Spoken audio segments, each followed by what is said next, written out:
There's standard and extra wide and composition and A6 and B6 and B6 slim and A5. Oh my, there's a lot of sizes out there.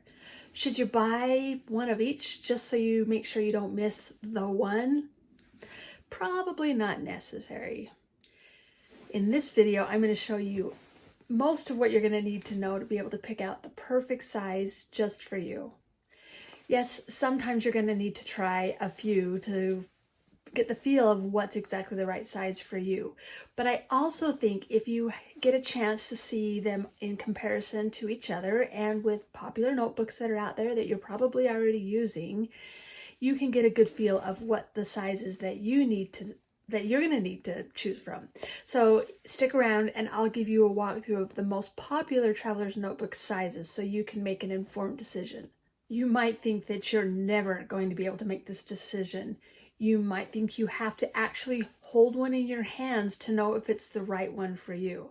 But I don't necessarily think that's true. While it is fun to hold them and it is fun to have all the sizes, I've got your back. I'm going to help you make a decision today. When you start this decision process of what size traveler's notebook you want to order or what you need, here's a list of a few things that I suggest that you start with. Base it on the size of the notebook that you already use and you love.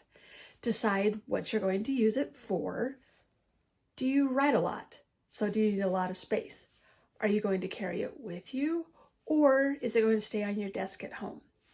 They're simple questions to ask, but they're essential to know before you can make an informed decision. As I said, the best way to know is to look at what you're going to put inside of it. So I'm going to flip the camera and I'm going to show you the different notebooks that a lot of people use. I'm a notebook collector, so I have a lot of them. So I can show you the different ones that I've used and some of them that I've ordered just because customers want me to make a traveler's notebook to fit that size of notebook.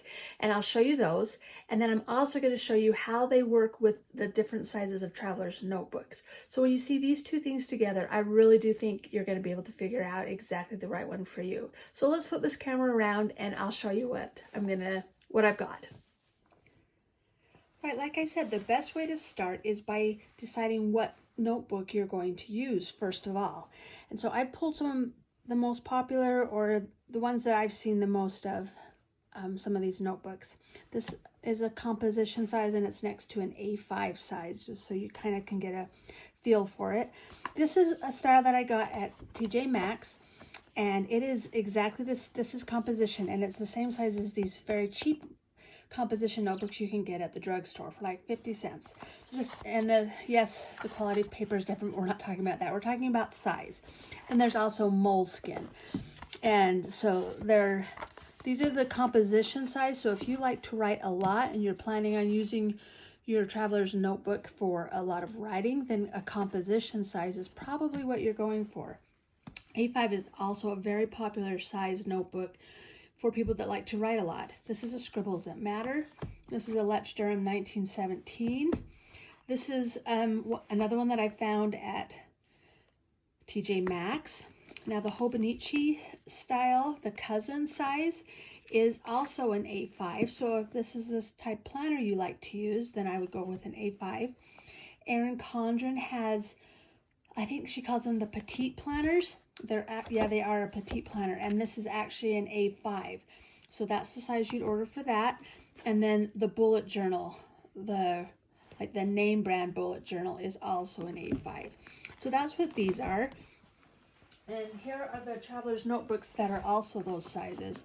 So the notebooks fit right inside them. This is a composition size, and if you look at how big that is compared to an A5, quite a bit difference actually, but so is the size of the notebook. But see, a petite planner fits in there, the Hobonichi cousin fits in there, the Letch Durham, any of those A5 size books fit in an A5 size traveler's notebook. So again, you start with the size of notebook you like to use. And with the composition, all of these fit in here too. In fact, there's enough room that you could fit all of them, but that's not what we're going for. So composition is the size if you are a really big writer, and it's also one if it's like, I wouldn't carry this in my purse. The A5 maybe. This is a little too big. All right, let's compare the extra wide and the standard next. These two are very close in size. As you can see, an extra wide and a standard, it's just the difference in the width. The height is exactly the same in an extra wide and a standard. This is a Moleskine, and it's called I call them Cashiers, but I've also seen it spelled C-A-H-I-E-R without the S. So it doesn't really matter, but it's the same thing. And I call them an extra wide because that's what the Traveler's Notebook community usually calls them. This is a May design book, and it is also an extra wide. The standards are taller and well, they're not taller. They're skinnier than the extra wide. And these are ones, like they're planners also. I can't remember what. Oh, this is for a Webster's Pages. So that fits in a standard size, as does this one. And I have so many of them that it's hard to tell you. But this one, oh, this is a Webster's Pages too. Okay, so that's a standard size, and it's skinnier. So here's an extra wide Traveler's Notebook, and I'll compare it in size with a standard, and it's just 1 inch difference in the width. So when it's folded, when it's actually closed, it's only a 1/2 inch difference. But in the notebooks, the difference is a lot more pronounced. Like, you can kind of tell more. It's just, again, like, I like to use these for scrapbooks. As you can see, I use them as a tall, skinny scrapbook for the standard size ones, and the extra wides are fun for that too. There's also lots of room in here to write. So again, it's just kind of preference. People just choose what size notebook they like and go for that. That's really my best advice. The next ones I'm going to show you are the B6, B6 Slim, and then this is a personal. All very close in size. So a B6 is kind of square. It's a 5 by 7, so not quite square, but I found this type of a notebook is really nice. So it's just a little bit shorter. Let me show you then. Let's see, here's the extra wide. An extra wide. So it's just a little bit shorter, about the same width, but shorter. So again, if you want it more compact for your purse, a B6 might be the way to go for you as well. So this is a B6, and then the B6 Slim is the exact same height, and it's just 1 inch shorter. In fact, I think it's 2 inches shorter. I can tell better on the actual book here. Let's look. Here's a B6. Here's a B6 Slim. So it's 1 inch shorter in how wide it is. There's a notebook in there, but just about 1 inch. So it gives you the same height, but not as, a little bit less width. I use this one for some art journaling, and B6s are, I usually carry a B6 Slim or a B6 in my purse. I go back and forth between those. And I also used to use a personal size, which is, again, just a little bit shorter and a little bit less wide. So they're very, very close. Again, just take this size. Like, I got this one at Hobby Lobby, I believe. Yes, I did. This is a Hobby Lobby. You can get any of these sizes pretty much anywhere nowadays. This B6, this is a Scribbles That Matters notebook in the B6.